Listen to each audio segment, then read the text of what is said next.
नमस्कार सभी साथियों को स्वागत करता हूं सभी का इस YouTube चैनल पर जिसका नाम है स्टडी विद PN लोधा। साथियों, नए परीक्षा पैटर्न पर आधारित मनोविज्ञान के 30 बहुत ही महत्वपूर्ण प्रश्न लेकर आया हूं और यह मनोविज्ञान का गोल्डन पेपर नंबर 77 है।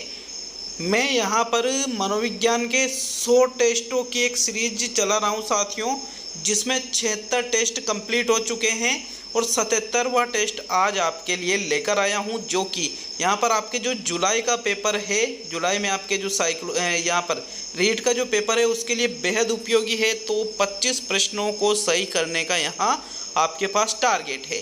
पूरे ही 30 प्रश्नों को करके जाना लेवल 1 लेवल 2 के साथ में। यहाँ पर जो आपके 3rd ग्रेड का मुख्य पेपर होगा फरवरी में, उसके लिए भी ये बेहद उपयोगी है। तो देखिएगा, 2nd ग्रेड शिक्षक भर्ती हो या 1st ग्रेड, उसमें भी साइकोलॉजी के प्रश्न आते हैं, तो वो भी जरूर देखिएगा। पहला प्रश्न देखेंगे, आपके प्रश्न नंबर 1 है, आत्मीयता व प्रेम संबंधी आवश्यकताओं को तुष्ट करने के बाद पूरा किया जाता है। शारीरिक आवश्यकताओं को, सम्मान की आवश्यकताओं को, सुरक्षा की आवश्यकता को और आत्मगौरव की आवश्यकता को। तो प्रश्न संख्या आपको 1 में सही उत्तर का चयन करना है। कौन सा विकल्प आपके पहले प्रश्न में सही रहेगा? साथियों, यहाँ आपके जो सही उत्तर है वो रहेगा विकल्प नंबर 2। कैसे रहेगा इसको देख लेते हैं। तो यहाँ मैस्लो के द्वारा साथियों आवश्यकताओं का पदानुक्रम सिद्धांत दिया है, जिसमें इन्होंने आवश्यकताओं को 5 भागों में विभाजित किया है। सबसे पहले शारीरिक आवश्यकता बताई है, फिर सुरक्षा की आवश्यकता बताई है और फिर प्रेम की आवश्यकता बताई है। तो जब व्यक्ति शारीरिक आवश्यकता की पूर्ति कर लेता है, सुरक्षा की आवश्यकता की पूर्ति कर लेता है और प्रेम या आत्मीयता की आवश्यकता की पूर्ति कर लेता है, तो उसके बाद वह 4थे नंबर की आवश्यकता की तरफ बढ़ता है, जो कि आपके सम्मान की आवश्यकता होती है। और सबसे अंत में 5वें नंबर पे आती है आत्मगौरव या आत्मसिद्धि की आवश्यकता। तो अतः यहाँ पर आत्मीयता व प्रेम संबंधी आवश्यकताओं को तुष्ट करने के बाद व्यक्ति सम्मान की आवश्यकता को पूरा करता है। 2nd विकल्प पहले प्रश्न में सही है साथियों। नेक्स्ट प्रश्न नंबर 2 की ओर बढ़ते हैं। दूसरा प्रश्न है, बहुबुद्धि सिद्धांत के जनक है, वाइगोस्की है, अल्फ्रेड बिने है, हार्वर्ड गार्डनर है या जेरोमेस ब्रूनर है। तो देखिए, बहुबुद्धि का सिद्धांत यहाँ किसके द्वारा दिया गया है? तो प्रश्न नंबर 2 में जो आपके सही आंसर है वो रहेगा विकल्प नंबर 3। हार्वर्ड गार्डनर के द्वारा बहुबुद्धि का सिद्धांत दिया गया है, जिसमें इन्होंने अनेक प्रकार की बुद्धि का उल्लेख किया है साथियों। लेव वाइगोस्की के द्वारा तो सामाजिक सांस्कृतिक विकास का सिद्धांत दिया गया था। आपके 3rd विकल्प प्रश्न नंबर 2 में सही है। नेक्स्ट प्रश्न नंबर 3 को देखेंगे, यहाँ 3rd विकल्प सही है साथियों आपके। तो चलिए तीसरा प्रश्न देखेंगे। मनस्तापी बालकों की समस्या नहीं है, सीखने की धीमी गति होती है, शारीरिक दोष पाया जाता है, मौलिकता पाई जाती है और अमूर्त चिंतन का अभाव होता है। तो जो मनस्तापी बालक होते हैं उनकी समस्या किस विकल्प में नहीं दे रखी है? साथियों, प्रश्न नंबर 3 में जो आपके सही उत्तर है वो रहेगा विकल्प नंबर 3। मौलिकता यहाँ पर मनस्तापी बालकों में नहीं पाई जाती है। मौलिकता का गुण सृजनात्मक बालकों का होता है। किनका होता है? सृजनात्मक बालकों का। तो तीसरा विकल्प आपके प्रश्न 3 में सही है। बाकी जो पहला, दूसरा और चौथा विकल्प है कि ये अमूर्त चिंतन नहीं कर पाते हैं, इनमें शारीरिक दोष पाए जाते हैं और सीखने की गति भी कैसी होती है? धीमी होती है, जो बालक मनस्तापी होता है। तो ये सारे ही लक्षण मनस्तापी बालकों के हैं, लेकिन मौलिकता यहाँ पर मनस्तापी बालकों के अंतर्गत नहीं आता है। विकल्प 3 आपके इस प्रकार सही है प्रश्न नंबर 3 में। नेक्स्ट प्रश्न नंबर 4 की ओर बढ़ेंगे। तो चलिए चौथा प्रश्न देखेंगे।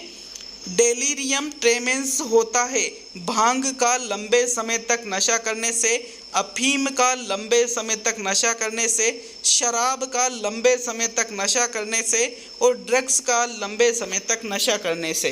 तो प्रश्न नंबर 4 का राइट आंसर कौन सा रहेगा? अगर पता है तो तुरंत आंसर दे सकते हो और पता नहीं है तो आंसर आप दे ही नहीं सकते। साथियों, राइट आंसर रहेगा आपके विकल्प नंबर 3, शराब का लंबे समय तक नशा करने से साथियों डेलीरियम ट्रेमेंस की समस्या उत्पन्न हो जाती है।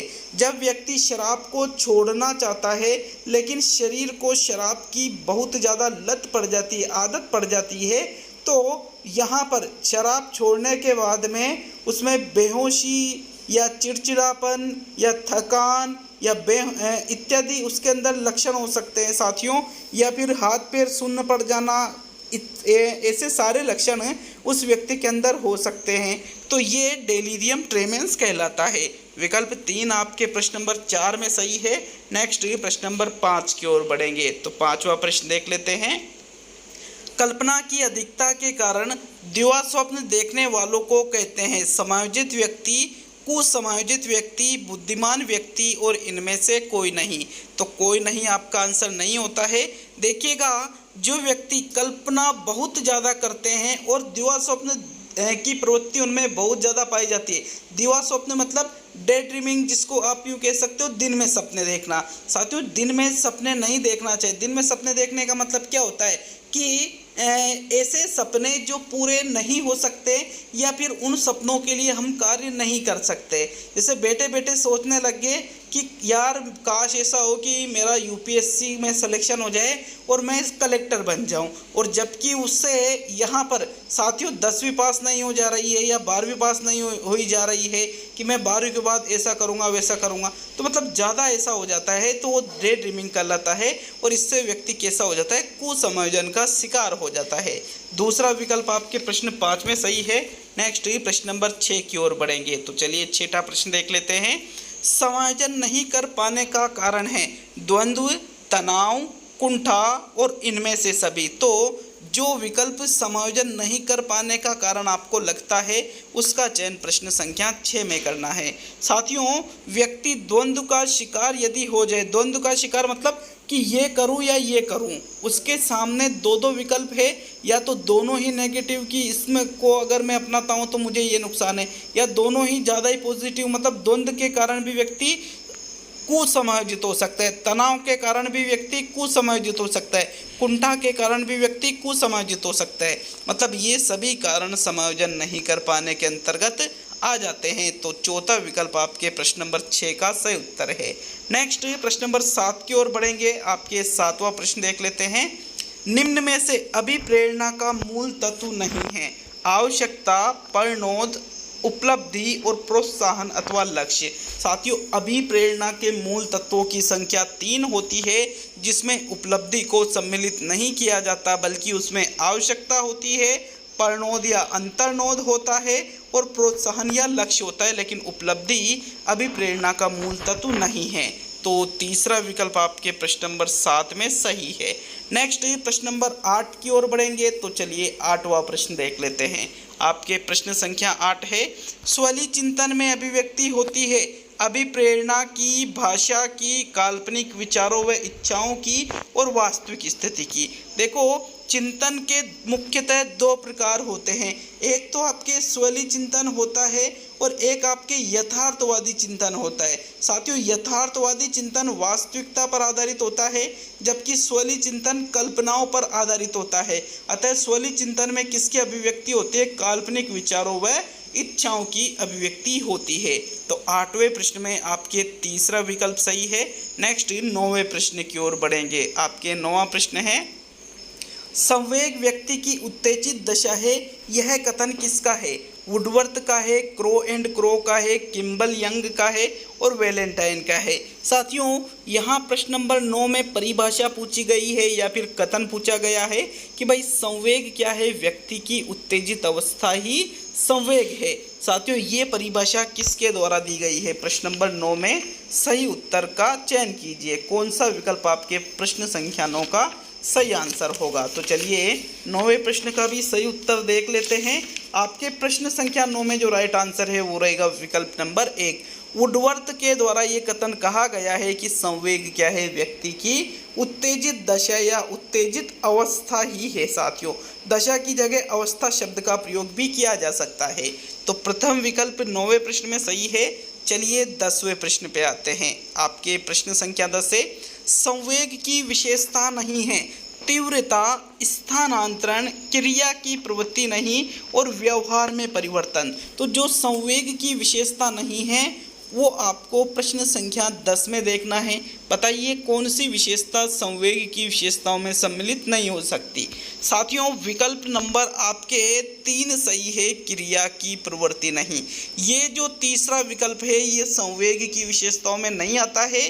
क्यों? क्योंकि इसमें क्रिया की प्रवृत्ति पाई जाती है। जब हमारे अंदर कोई संवेग उत्पन्न होता है तो हम उसके बदले कुछ क्रिया करते हैं। जैसे क्रोध आने पर हमारी जो मुख मुद्रा है वो बदल जाती है, हमारा जो स्वभाव है वो बदल जाता है, हम लड़ने लग जाते हैं, डर लगने पर हम भागने लग जाते हैं, तो क्रिया हो रही है।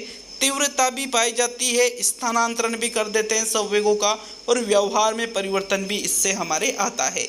चाहे वो स्थायी हो या अस्थायी हो वो बात अलग है। तो जैसे संवेग खत्म होता है वो व्यवहार में परिवर्तन भी बदल जाता है साथियों। तो तीसरा विकल्प आपके प्रश्न 10 में सही है। नेक्स्ट 11वें प्रश्न की ओर बढ़ेंगे। आपके प्रश्न नंबर 11 है, सभी मनुष्य मरणशील है, मोहन एक मनुष्य है, मोहन मरणशील है। उपयुक्त तर्क ना है। आगमनात्मक तर्कना, निगमनात्मक तर्कना, आलोचनात्मक तर्कना और सादृश्यवादी तर्कना। तो देखो यहाँ पर सभी मनुष्य क्या है, मरणशील है। मोहन एक मनुष्य तो मोहन भी मरणशील है। मतलब दिए गए तथ्यों के आधार पर निष्कर्ष निकाला जा रहा है, और जहाँ पर दिए गए तथ्यों के आधार पर निष्कर्ष निकाला जाता है उसको निगमनात्मक तर्कना के नाम से जाना जाता है। दूसरा विकल्प आपके 11वें प्रश्न में सही है। नेक्स्ट प्रश्न नंबर 12 की ओर बढ़ेंगे साथियों। तो 12वां प्रश्न है आपके, अनुबंधन क्या है? साहचर्य स्थापित होना, व्यवहार में परिवर्तन होना, नई परिस्थितियों में सामंजस्य और अभ्यास द्वारा सीखना। तो बताइए इनमें से किस विकल्प में दे रखा है कि अनुबंधन का सही अर्थ ये है साथियों। प्रश्न नंबर 12 का राइट आंसर बताइए। देखिए प्रश्न संख्या 12 में आपके जो सही उत्तर है वो रहेगा विकल्प नंबर 1, साहचर्य स्थापित होना या संबंध स्थापित होना ही क्या है साथियों, अनुबंधन है। संबंध स्थापित किया जाता है जो एक उद्दीपक होता है साथियों, कैसा उद्दीपक, अनुबंधित उद्दीपक, उसके माध्यम से स्वाभाविक क्रिया कराई जाती है। यदि अस्वाभाविक उद्दीपक के प्रति स्वाभाविक क्रिया की जाती है तो वो ही क्या है, अनुबंधन है, जो साहचर्य स्थापित होकर होता है। तो प्रथम विकल्प आपके 12वें प्रश्न में सही है। नेक्स्ट प्रश्न नंबर 13 की ओर बढ़ेंगे। आपके 13वां प्रश्न है, पूर्व में सीखी गई सामग्री यदि बाद में से की गई सामग्री सीखने में अवरोध पैदा करे तो इसे कहेंगे ऊर्ध्वमुखी अधिगम, पूर्वोन्मुखी अधिगम, पृष्ठोन्मुखी अधिगम और रिक्त स्थान अधिगम।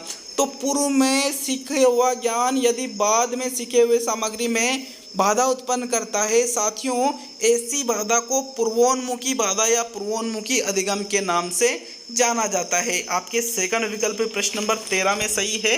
नेक्स्ट प्रश्न नंबर 14 की ओर बढ़ेंगे। तो आपके 14वां प्रश्न देख लेते हैं।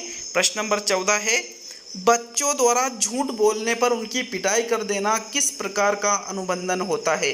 परिहार प्रशिक्षण, पुरस्कार प्रशिक्षण, दंड प्रशिक्षण और कर्म प्रशिक्षण। तो देखो प्रश्न नंबर 14 में क्या किया जा रहा है साथियों कि बच्चे झूठ बोल रहे हैं। जैसे किसी भी चीज़ के प्रति बच्चों ने क्या बोला, झूठ बोला। अब उसकी क्या की जा रही है, पिटाई की जा रही है, उसको पीट दिया अध्यापक ने। तो साथियों ये पुरस्कार थोड़ी है, पिटाई करना कोई पुरस्कार नहीं है बल्कि दंड देना है। अर्थात ये किसका उदाहरण है, दंड प्रशिक्षण का ये उदाहरण है। तो थर्ड विकल्प आपके प्रश्न 14 में सही है। नेक्स्ट 15वें प्रश्न की ओर बढ़ते हैं। वीडियो अच्छा लगे तो वीडियो को लाइक करिएगा और अधिक से अधिक वीडियो को कम से कम 4-5 जगह शेयर जरूर करिएगा। अगर आपका मन करे तो साथियों, मन करे तो शेयर जरूर करिएगा, रिक्वेस्ट है आप सभी लोगों से। चलिए नेक्स्ट प्रश्न नंबर 15 की ओर बढ़ेंगे। आपके प्रश्न नंबर 15 है, निम्न में से कौन से सिद्धांत में उद्दीपक के बीच साहचर्य होता है? प्रेक्षणात्मक अधिगम में, क्रिया प्रसूत अनुबंधन में, प्राचीन अनुबंधन में और अव्यक्त अधिगम में। तो उद्दीपक के बीच साहचर्य मतलब संबंध मतलब अनुबंधन, तो किस में स्थापित होता है साथियों? प्रश्न नंबर 15 में राइट आंसर बताइए कौन सा विकल्प सही रहेगा। आपके विकल्प नंबर 3, जो प्राचीन अनुबंधन है पावलोव का, उसमें ही उद्दीपक के बीच साहचर्य स्थापित होता है। थर्ड विकल्प आपके प्रश्न 15 में सही है। नेक्स्ट प्रश्न नंबर 16 की ओर बढ़ेंगे। तो चलिए 16वां प्रश्न देख लेते हैं। संरचनावादी संप्रदाय के प्रवर्तक कौन है? विलियम मैकडूगल है, टोलमैन है, मैक्स वर्दिमर है या विलियम वुंट है? साथियों, संरचनावादी संप्रदाय की स्थापना इनमें से किसके द्वारा की गई है? प्रश्न संख्या 16 में राइट आंसर बताइएगा। कौन सा विकल्प आपके 16वें प्रश्न में सही है? तो चलिए राइट आंसर देख लेते हैं। प्रश्न संख्या 16 में कौन सा विकल्प सही रहेगा साथियों?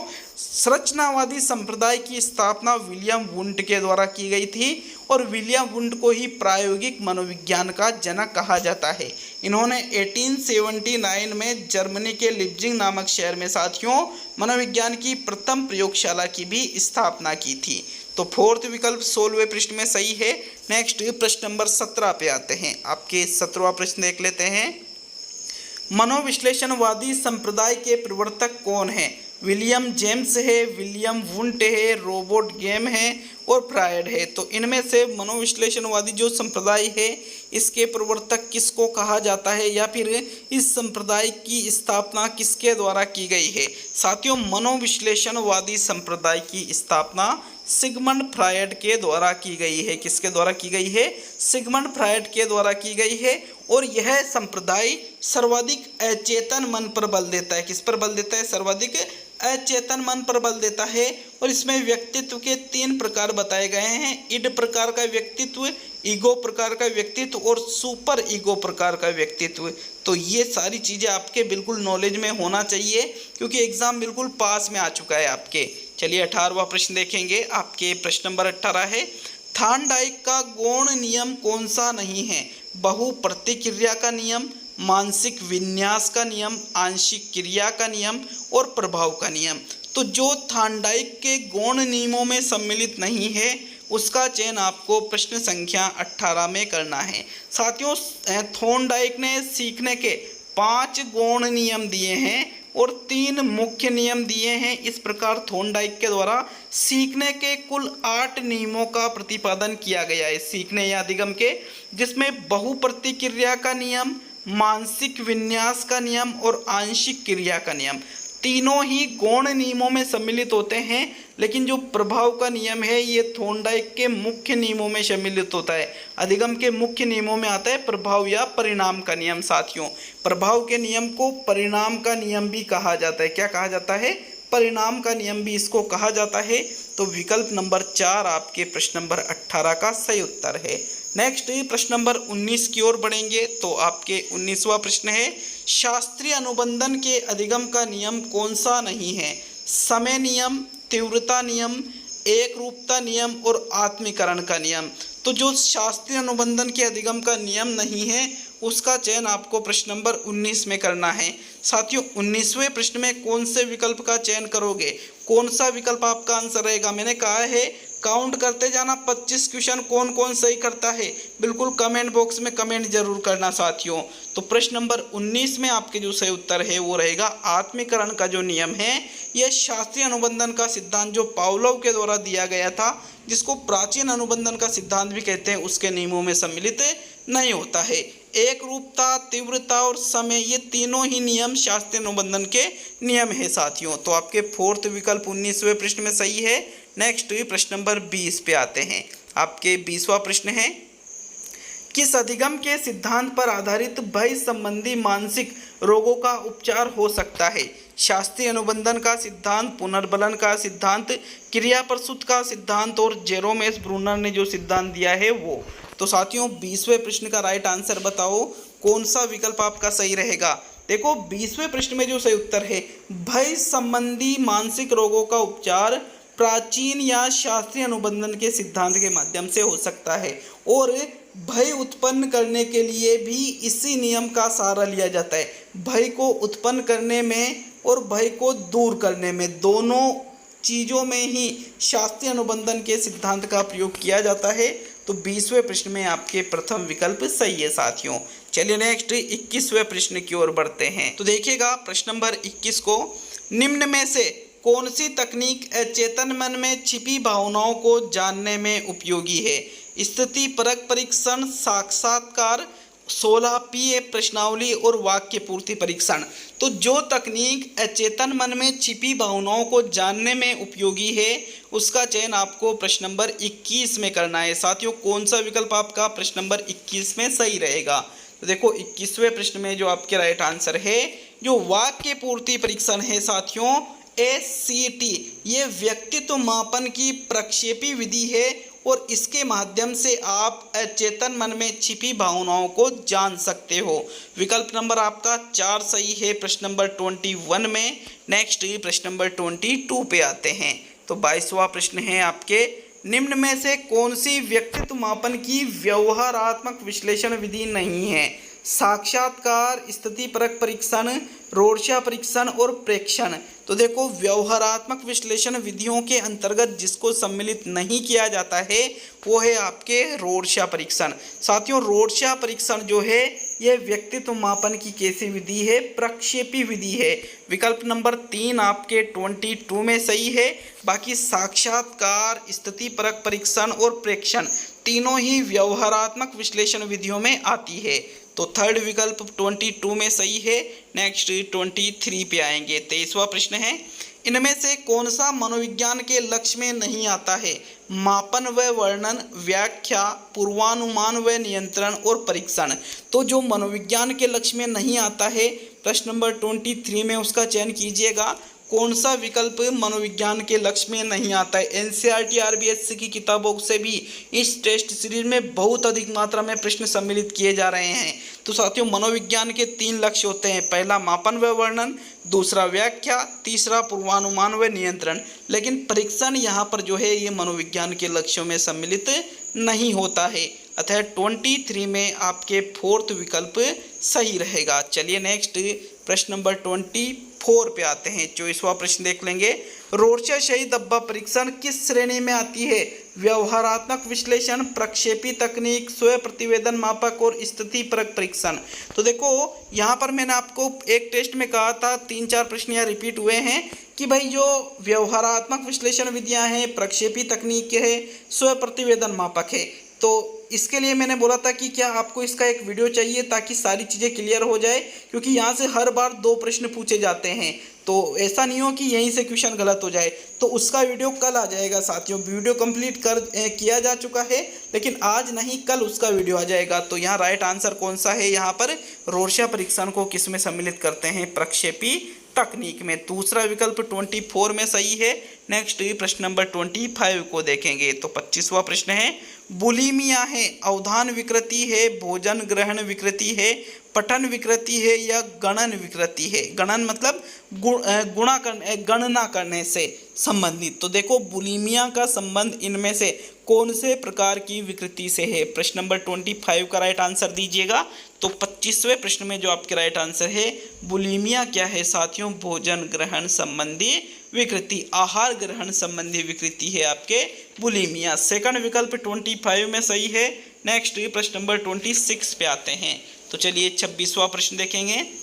मनोविज्ञान की सबसे प्राचीन विधि है बहिर्दर्शन विधि, जीवन वृत्त विधि, अंतर्दर्शन विधि और समाजमिति विधि। तो इनमें से मनोविज्ञान की सबसे प्राचीन विधि किस विकल्प में दे रखी है? 26 में सही आंसर का चयन कीजिए। कौन सा विकल्प आपके 26 में सही रहेगा? तो साथियों मनोविज्ञान की सबसे प्राचीन जो विधि है वो अंतर्दर्शन विधि है। कौन सी विधि है? अंतर्दर्शन विधि, जिसमें व्यक्ति खुद ही खुद के बारे में बताता है अंतर्दर्शन विधि में। तो थर्ड विकल्प 26 में सही रहेगा। नेक्स्ट प्रश्न नंबर 27 को देखेंगे। आपके 27 है, सिगमंड फ्रायड किस देश के निवासी थे? ऑस्ट्रिया के, अमेरिका के, फ्रांस के और भारत के। तो सिगमंड फ्रायड का नाम तो आपने बहुत जगह सुन रखा होगा कि भाई इन्होंने मनोविश्लेषणवाद का सिद्धांत दिया था, लेकिन साथियों इनका निवास स्थान देश जो है वो कौन सा है आपको ये बताना है। तो सिगमंड फ्रायड जिस देश के निवासी थे वो है साथियों ऑस्ट्रिया। कहाँ के रहने वाले थे ये? ऑस्ट्रिया। देखो ऑस्ट्रेलिया अलग है, ऑस्ट्रेलिया अलग है और ऑस्ट्रिया अलग है साथियों। ऑस्ट्रिया के निवासी थे, ऑस्ट्रेलिया के नहीं थे, याद रखिएगा इसको। विकल्प नंबर 1 आपके 27 में सही है। नेक्स्ट प्रश्न नंबर 28 पे आएंगे। तो 28वां प्रश्न है, परीक्षण विधि के जनक है आरबी केटल है, मैकडूगल है, जेबी वाटसन है और विलियम वुंट है। इनमें से कौन परीक्षण विधि के जनक है? 28 में राइट आंसर बताइएगा।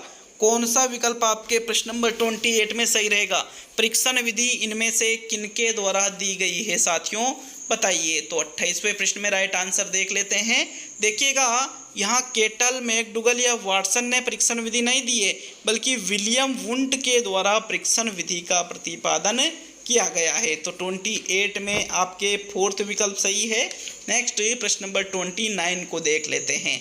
आपके 29वां प्रश्न देखिएगा। प्रश्न संख्या 29 क्या है? व्यक्ति स्वयं अपनी मानसिक क्रियाओं का अध्ययन कौन सी विधि से करता है? मनोविश्लेषणात्मक विधि से, प्रश्नावली विधि से, अंतर्दर्शन विधि से और समाजमिति विधि से।